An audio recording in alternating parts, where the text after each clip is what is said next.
Nah, ini Pak Rizal kira-kira melihat dengan mundurnya, ya mungkin Direktur Utama BI, tapi yang agak kaget kita itu karena OJK ini pejabat petingginya itu empat-empatnya yang diuntungkan diri sekaligus. Ini apakah ini sesuatu yang lazim, merupakan tanggung jawab moral, atau ada tekanan yang sangat luar biasa ini kira-kira?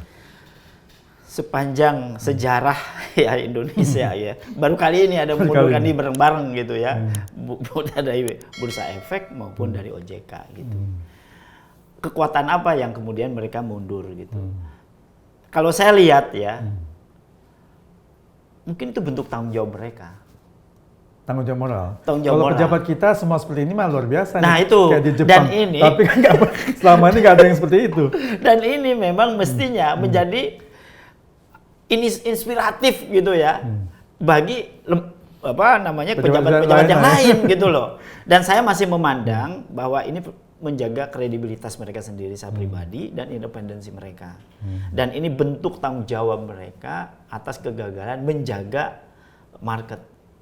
Ya. Kalau misalnya ada tekanan, ya saya tidak punya eviden untuk itu ya. Tetapi kalau saya lihat ya, kalau dari statementnya pada saat mereka mengumumkan, itu bentuk tanggung jawab mereka terhadap tupoksi yang diamanahkan ke mereka. Ya, gitu. Meskipun ada isu-isu ya, barangkali belum tentu benar.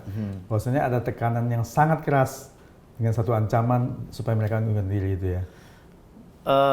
Memang masih isu lah. Masih ya. isu ya. Jadi karena saya evidennya nggak ada, Pak. Saya belum dapat. Tapi gitu artinya ya. terjadinya pengunduran diri empat sekaligus ini memang di luar yang lazim terjadi, bahkan tidak pernah terjadi. Dan itu di luar ekspektasi. Ya, saya pikir ketika longsor ya saham kita, saya pikir mereka siap menahodai gitu, membuktikan bagaimana kekompakan mereka. Tapi ternyata malah. Tapi biasanya kan minimal satu dulu aja mundur, mungkin ya Dewan Komisioner yang langsung saja, yang lainnya masih tetap bertahan untuk bekerja keras, mempertahankan, harusnya begitu. Dan dengan empat-empatnya undurkan diri, kan menjadi satu resiko besar juga, karena belum ada pejabat yang menggantikan. Betul, itu yang disayangkan memang.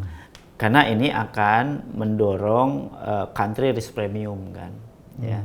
Jadi, dan ini sangat berbahaya untuk kredibilitas market yang kemudian berkaitan dengan menjaga capital outflow. Itu yang kita jangan terjadi. Ketika bareng-bareng ini ada persepsi market yang melihat bahwa tata kelola ya bisa terjadi kekosongan seperti begitu. Itu kan? Betul. Tapi memang cepat pemerintah kemudian menunjuk PLT. Ya, PLT, ya meskipun ya, namanya PLT. PLT yang betul. Betul. Yang itu ternyata kalau kita lihat market ya tidak begitu berpengaruh ya, sampai sekarang kan turun terus gitu. Artinya market masih belum rebound atau market masih belum percaya. Melihat positif dari apa yang dilakukan pemerintah. Betul. Meskipun itu sebenarnya sudah upaya pemerintah yang betul, dia harus mencari calon atau mencari PLT gitu ya. Dan itu harus independen, kemudian menguasai teknokratik teknis ya. Dan kemudian semua berbasis pada independensi gitu dan profesional. Nah, meskipun itu dari profesional, tapi ya tadi karena market sudah terlanjur gitu ya untuk menahan investasi mereka.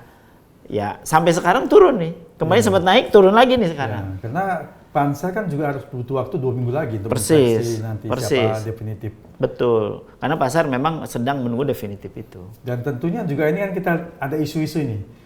Nanti kemungkinannya Dewan Komisioner OJK ataupun mungkin Direktur Utama BEI-nya ini dari unsur katanya profesionalisme, tapi dari partai ini gimana?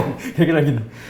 Ini presiden menurut saya istilahnya akan terjadi kepercayaan market semakin turun, ya. Dan ini perlu dipikirkan ya kalau pengambil kebijakan ya berkaitan. Ini adalah market yang berbeda. Meskipun alasan mereka, ini anggota partai, tapi dia adalah profesional di bidangnya. Tapi tentunya tidak bisa menghilangkan konflik of interest. Nah, mungkin ya dalam konteks dia profesional iya, tapi market siapa yang bisa menjamin bahwa orang ini punya keterkaitan dengan konflik of interest dari partainya atau terhadap pemerintah itu sendiri.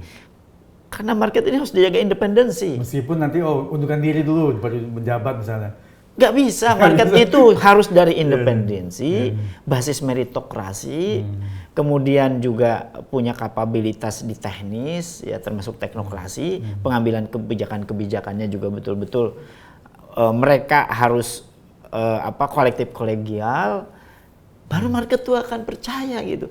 Kalau sekarang misalnya ya dari partai, saya memprediksi ini malah tambah berat. Tambah runyam lagi. Tambah berat. Lagi, ya. Tambah berat. Kalau begitu sampai itu terjadi mungkin peringkat kita itu ya benar-benar turun kasta nih ini bahaya ya.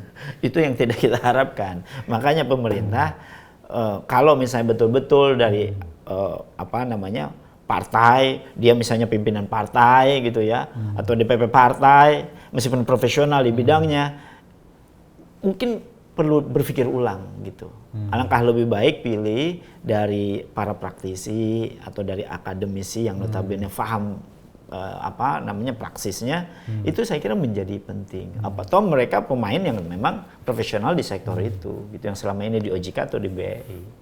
Nah ini tentang kasta yang dari emerging market turun menjadi frontier market. Nah ini supaya para pemirsa Asset On juga tahu ya, paham apa sih bedanya emerging market dengan frontier market? Ya, kalau bicara emerging market, pasar di mana ya market itu ya dia sudah punya transaksi yang masuk ke indikator-indikator global ya, yang kemudian dia sama. Tapi kalau kemudian frontier itu justru malah kita punya keterbatasan-keterbatasan di dalam transaksi, terutama di transaksi-transaksi yang indeks-indeks yang global. Dan ini tentu akan punya keterbatasan pada saat investor atraktif ke negara, masuk gitu. Dan kedua, market juga menjadi terbatas gitu ya, terutama di produk-produk keuangan, terutama di basis globalnya. Nah, sehingga justru kita harus masuk tetap di emerging supaya apa? Likuiditas, kemudian juga standar-standar yang basisnya pada global standar, kita sudah selevel. Kan kita juga di emerging market itu selevel dengan China, betul, dengan India. Betul, jangan sampai kita turun ke frontier seperti Bangladesh atau Timur gitu kan. Kok kesan artinya marketnya menjadi lebih sempit kan gitu. Dan juga yang dikhawatirkan adalah capital outflow kita langsung akan terbang ini. Itu yang kemudian dikhawatirkan dengan lambatnya pemilihan ya definitif ya pimpinan B maupun OJK ini, apalagi memilih orangnya yang tidak dipercaya market, itu yang dikhawatirkan berpotensi ke country premium risk itu.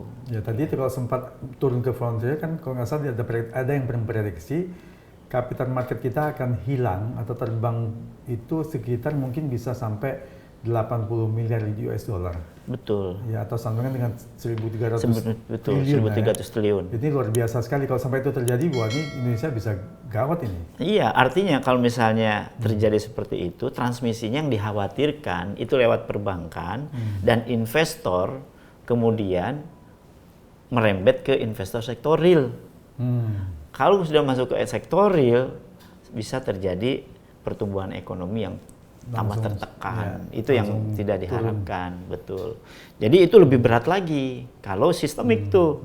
Ya, makanya sektor keuangan harus dijaga di sektor keuangan saja, jangan bertransmisi ke sektor real melalui perbankan. Memang instrumennya kan lewat perbankan. Ya, ini juga memang yang dikhawatirkan kalau seandainya saham kita tidak bisa dipercaya lagi. Kan sekarang banyak saham-saham yang direpo, mungkin dijamin ke bank atau apa. Betul. Nah ini kan bank menjadi masalah juga, sampai ini macet, bank juga harus bayar kan? harus bayar. Gimana ini? Betul, karena selama ini saham itu menjadi jaminan untuk diperbankan.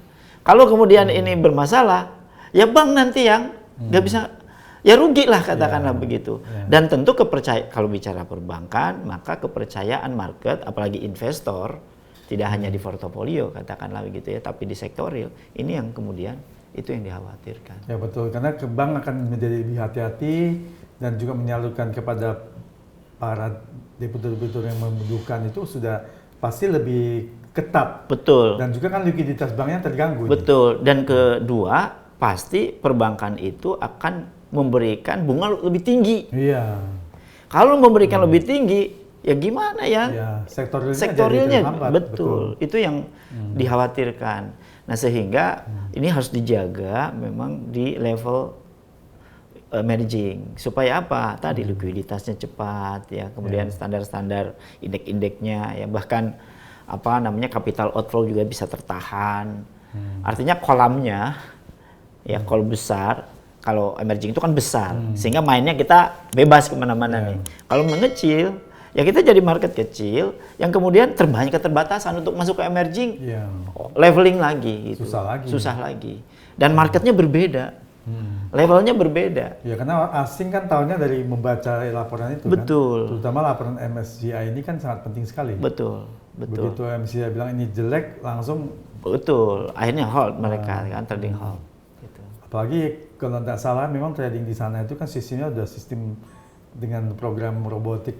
Begitu dibaca datanya jelek, udah otomatis langsung. Betul. Tanpa pertimbangan apapun, langsung mereka akan sell semua itu. Betul. Nanti. Dan itu terbukti kan kemarin. IHSG langsung terjun bebas gitu. Dan sampai sekarang turun lagi nih.